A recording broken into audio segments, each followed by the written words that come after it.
आज मैं जिस मूवी का आपको एक्सप्लेन करने वाला हूँ उसका नाम है हसीन दिलरुबा। नाम पे मत जाना, मूवी बहुत अलग है। मूवी एक्सप्लेन करने से पहले मैं आपको थोड़ा बता दूं ताकि आपको इंटरेस्ट आ जाए। देखने और सुनने में जितनी सिंपल लग रही है, मूवी उतनी ही दिलचस्प है। मूवी में एक खूबसूरत जवान लड़की होती है और एक सीधा साधा सा बंदा, जिनकी अभी नई नई शादी होती है, पर बीच में आ जाता है एक नया बंदा। उसके बाद वो सीधा साधा बंदा मर जाता है, जिसकी मौत का कारण पूरा परिवार, उसकी बीवी और उसके आशिक को समझते हैं। पुलिस वाले आते हैं, ताक झाक करते हैं, पर उन्हें कोई नहीं मिलता। मेरे कहने का मतलब, न पति न वो लवर। मिलती है तो दो चीजें। पहली, एक जली हुई लाश जिससे कोई प्रूफ नहीं कर सकता कि ये कौन है।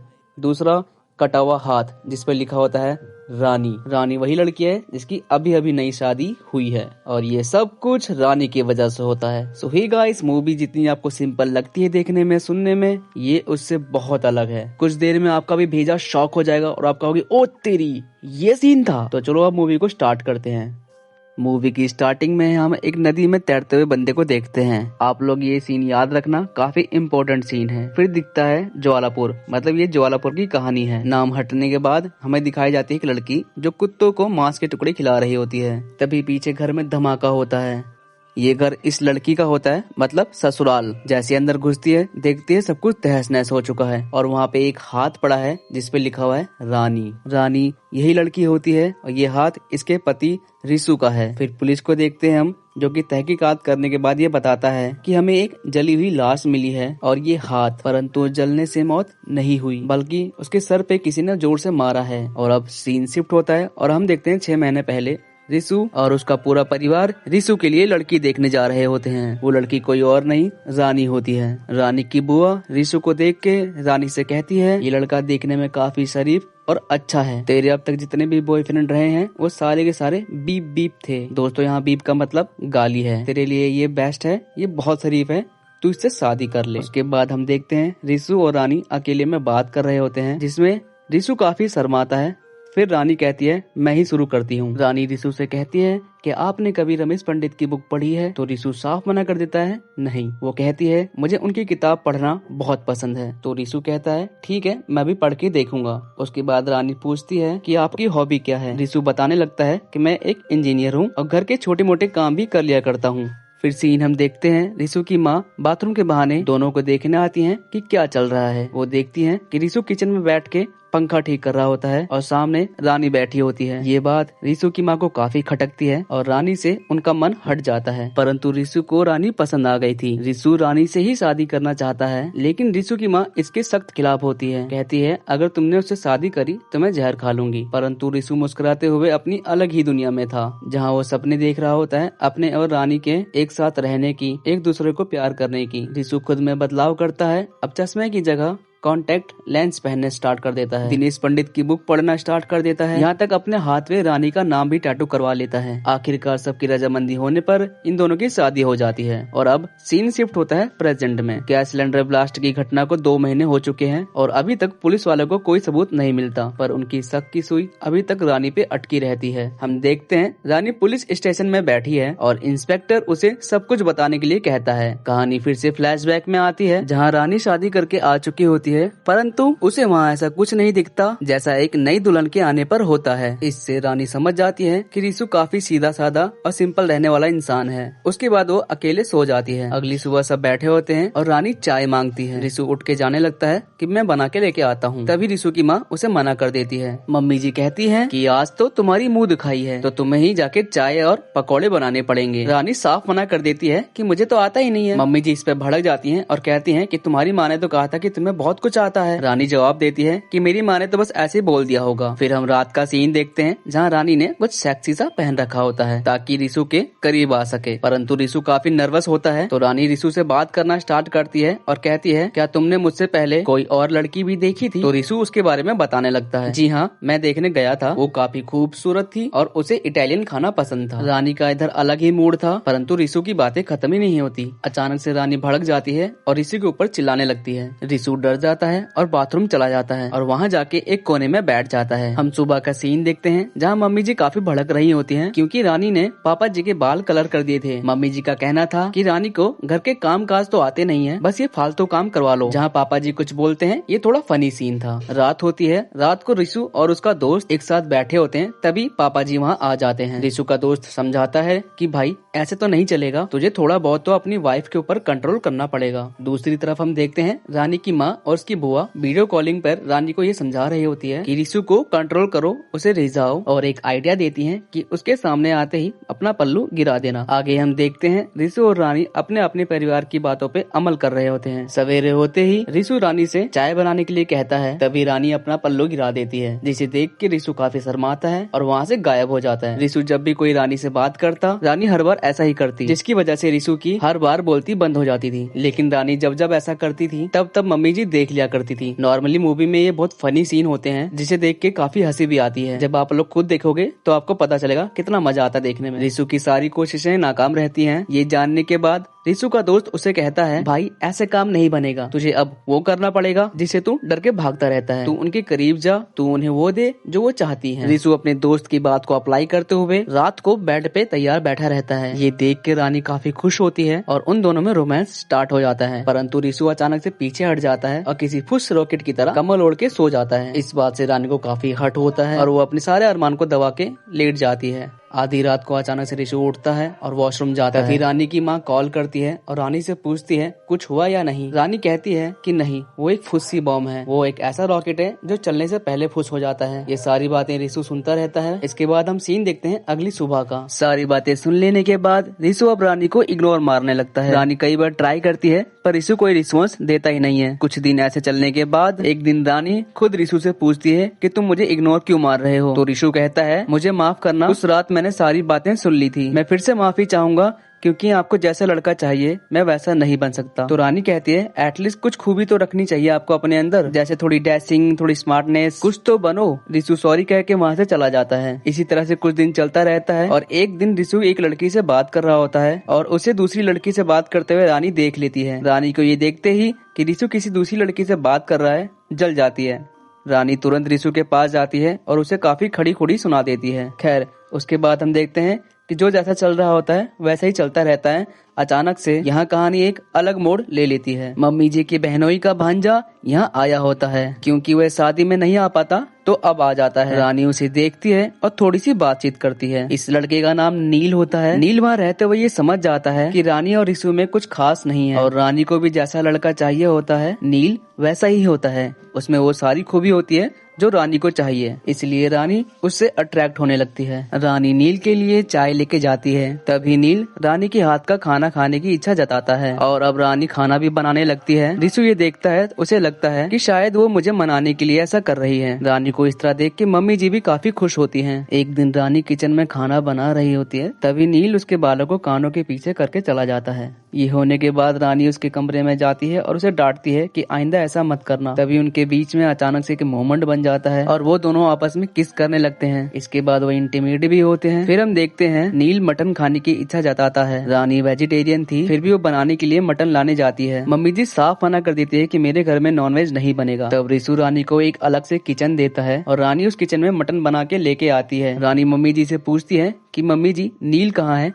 तो मम्मी जी कहती हैं कि नील तो चला गया। असल में नील भाग गया होता है। रानी इस बात से काफी टूट जाती है। अपना बनाया हुआ मटन वो रिशु को देती है खाने के लिए और रिशु से सब कुछ सच बता देती है कि ये मटन मैंने नील के लिए बनाया था, ना कि तुम्हारे लिए। नील से मैं प्यार करने लगी हूँ और हमारे बीच में सब कुछ हो भी गया है। रिशु वहाँ बैठ के खाता रहता है और सब सुनता रहता है पर कोई रिएक्शन नहीं देता और बेचारा अंदर से टूट चुका था। अब वो पहले जैसा हो चुका है। अब रिशु कॉन्टेक्ट लेंस हटा के चश्मा फिर से लगाने लगा। रिशु को अचानक से नील दिखता है। तभी वो बस से उतरता है और नील के पास जाके स्क्रू ड्राइवर से उसके पीछे हमला कर देता है, परंतु नील को मार नहीं पाता। पर नील रिशु को बहुत मारता है। मार खा के रिशु घर पहुंचता है तो रानी पूछती है कि आप कहाँ गए थे। तो रिसु अभी भी नाराज होता है और गुस्से में कहता है कि तुमसे मतलब और मुझसे दूर रहो और हो सके तो यहाँ से चली जाओ। रानी को अपने किए पे पछतावा होता है और वो सॉरी बोलती है। अगले दिन हम देखते हैं कि वो जाने के लिए बाहर खड़ी रहती है। तभी वहाँ नील के दोस्त आते हैं और उसे नील का नाम लेके चिढ़ाने लगते हैं कि जितने मजे आपने नील को दिए क्या हमें दे सकते हो। तभी वहाँ रिसु आ जाता है और रानी को अंदर जाने के लिए कहता है। रानी अंदर से देखती है कि रिसु सब कुछ सुन रहा होता है। रानी की वजह से रिसु को अब बहुत सुनना पड़ रहा है, परंतु रिसु सब कुछ सहता रहता है। रानी को ये देख के अपनी गलती सच में समझ में आती है और वह रिसु से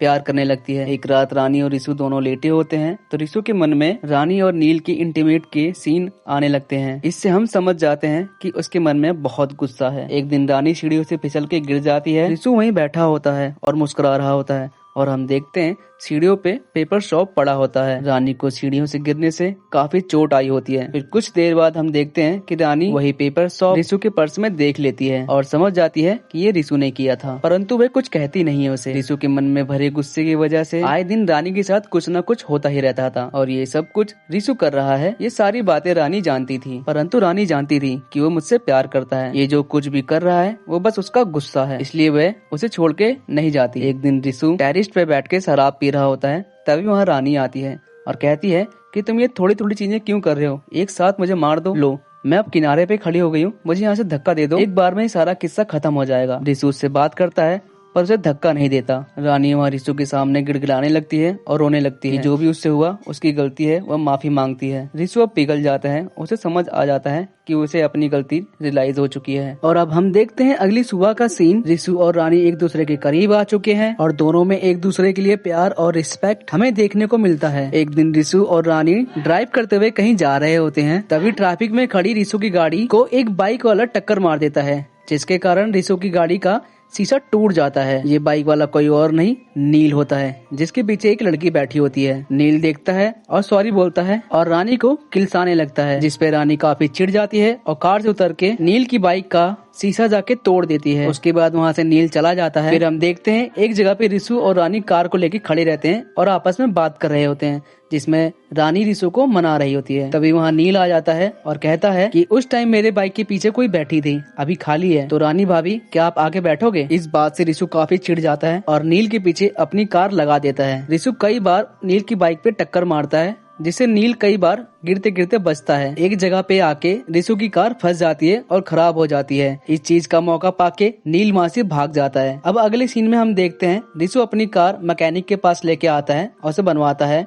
दोनों आपस में बात करते हैं, करीब आ जाते हैं, इंटीमेट भी होते हैं। फिर सीन आता है प्रेजेंट का। प्रेजेंट में हम देखते हैं कि पुलिस वाले रिसु के घर के आसपास पूछताछ कर रहे होते हैं, जहाँ पड़ोसन उसे बताती है कि घर में पहले नील आता है और उसके कुछ देर बाद रिसु भी आ जाता है और फिर कुछ देर बाद रानी घर से बाहर निकलती है। रानी एक छोटी बच्ची को बोलती है, बेटा मेरा एक काम कर दो, चाचा को आवाज लगा दो ताकि वो अंदर से दरवाजा बंद कर लें। छोटी बच्ची ऐसा ही करती है, वो आवाज लगाती है तो उस टाइम नील दरवाजा बंद करता है। फिर पुलिस वाला वहाँ बैठे एक रिक्शे वाले से पूछता है, जिसमें रिक्शे वाला कहता है रानी को मार्केट वही लेके गया था जहाँ वो मटन लेती है और उसके बाद लेके भी वही आया था। वापस आने के बाद रानी कुत्तों को मीट के टुकड़े डाल रही होती है। तभी अचानक से वो धमाका हो जाता है। ये सब जानने के बाद इंस्पेक्टर को कुछ समझ नहीं आ रहा होता है कि आखिर हो क्या रहा है। तभी उसके पास हेडक्वार्टर से कॉल आती है। वहाँ जाके देखता है तो उसे पता चलता है सीसीटीवी में एक फुटेज मिली है और उस फुटेज में कोई घर के पीछे के हिस्से से निकल के भाग रहा होता है। ध्यान से देखने पे लगता है कि वो नील है। तभी वहाँ इंस्पेक्टर का सीनियर आ जाता है और वो कहता है कि पिछले 3 महीने से तुम इस केस पे काम कर रहे हो, तुम्हारे पास कोई रिजल्ट नहीं आया, इसलिए मैं तुम्हें इस केस से हटा रहा हूँ। इंस्पेक्टर कहता है कि मुझे सिर्फ 2 दिन का टाइम और दीजिए। सीनियर उसे 2 दिन का टाइम और दे देता है। उसके बाद इंस्पेक्टर रानी से पूछताछ करने लगता है, जिसमें रानी उसे कुछ नहीं बताती है। उसके बाद रानी को वो नील की फुटेज दिखाता है, जिसे देख के रानी अभी भी चुप बैठी थी। ये देख के काफी गुस्सा आ जाता है इंस्पेक्टर को। तभी लेडी कांस्टेबल रानी को अंदर ले जाके खूब मारती पीटती है। कुछ देर बाद इंस्पेक्टर उसे छोड़ देने के लिए कहता है और अगली सुबह लाइव डिटेक्टर लगाकर सच का पता करने की सोचता है। अगली सुबह होती है, इंस्पेक्टर मशीन को मंगा लेता है, लेकिन उस पर बैठने से पहले रानी कहती है कि मुझे वॉशरूम जाना है। रानी वॉशरूम में जाके अपनी चप्पल में एक कील घुसेड़ लेती है और उसे पहन लेती है, जिससे उसे काफी दर्द होता है। लाइव डिटेक्टर हार्ट बीट के कम या ज्यादा होने से सच का पता करता है, लेकिन दर्द से पहले ही उसकी हार्ट बीट काफी हाई हो चुकी होती है, जिसकी वजह से वह मशीन सही से काम नहीं कर पाती और उन्हें किसी भी बात का सही जवाब नहीं मिल पाता। फिर भी रानी सारी बात बताती है और बताती है कि उस दिन रिसु के मम्मी पापा कहीं गए हुए थे और रिसु के कुछ दोस्त घर आने वाले थे, जिसके लिए रिसु मुझे कुछ बनाने के लिए कहता है। तभी मैं रिसु से कहती हूँ कि घर में कोई सामान नहीं है, मैं आपको लिस्ट देती हूँ, आप जाके ले आओ। रिसु जैसे जाता है तभी वहाँ पे नील आ जाता है। कुछ देर बाद जब रिसु घर लौटता है तो देखता है कि वहाँ पहले से नील है। नील और रानी आपस में बात कर रहे होते हैं। तभी रानी उसे देख के डर जाती है और कहती है कि नील यहाँ पे मुझे तंग करने आया है, जिसे सुन के रिसु कहता है कि आप बाहर जाओ, मैं इससे बात करता हूँ। तो रानी वहाँ से चली जाती है, पहले मार्केट जाती है। मार्केट करने के बाद वह मटन का बड़ा टुकड़ा लेती है और वापस आके कुत्तों को डाल रही होती है, जब वो धमाका हो जाता है। ये सारी बातें सुन के डॉक्टर इंस्पेक्टर को यही कहता है कि इस बात से कुछ पता नहीं चलता, क्योंकि रानी की हार्ट बीट हर टाइम बढ़ी हुई थी। अभी डॉक्टर रानी को चलते हुए देख लेता है, जिसमें वो लंगड़ा के चल रही होती है। इंस्पेक्टर रानी के जूतों को चेक करता है, जिसमें कील गड़ी हुई होती है। डॉक्टर दोबारा से उसका टेस्ट लेता है, जिसमें वो पूछता है कि रिसु को तुमने मारा या नहीं मारा।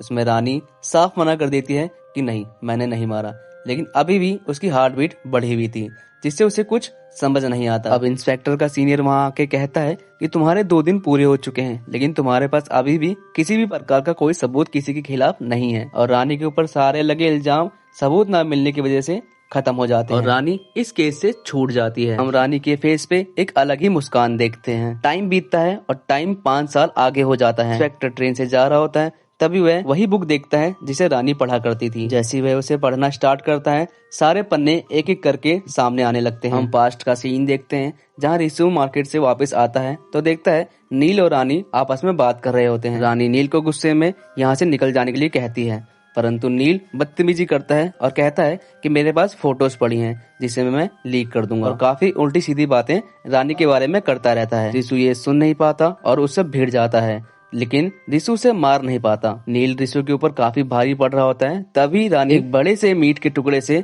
नील के सर पे मारती है। मीट का टुकड़ा काफी बड़ा और भारी होता है, जिससे नील एक बार में ही खत्म हो जाता है। रानी और रिसु दोनों बैठ के सोच ही रहते हैं क्या करना है। तभी रानी कहती है कि पुलिस को बुलाओ और सब कुछ बता दो। रिसु कहता है कि तुम इसके चक्कर में जेल तो नहीं जाओगी। अब रिसु रानी को बचाने के लिए एक प्लान बनाता है। रिसु नील के कपड़े पहन लेता है और नील का एक हाथ काट देता है और किसी तरह से अपना भी एक हाथ काट लेता है, जिसमें रानी लिखा हुआ होता है। रानी खून के छींटे साफ कर रही होती है, तभी रिसु उसे कहता है कि अब तुम मार्केट जाओ और जिस मीट के टुकड़े से तुमने उसे मारा था उसे साथ ले जाना। फिर हम वही सब सीन देखते हैं जो हम मूवी के स्टार्टिंग में देखते हैं। रानी उस बड़े से मीट के टुकड़े को लेके जाती है और उसके टुकड़े टुकड़े करवा लेती है और वही टुकड़े वो कुत्तों को खिला देती है। इस तरह से मर्डर वेपन मिलता ही नहीं है। दूसरी तरफ हम देखते हैं रिसु गैस को ऑन करके घर के पिछले हिस्से से नदी में कूद जाता है और तैरने लगता है, लेकिन रिसु के हाथ से काफी खून बह रहा होता है, जिससे वह तैर नहीं पाता और नदी में डूब जाता है। फिर हम देखते हैं प्रेजेंट का सीन, जहाँ पे इंस्पेक्टर इसे पढ़ के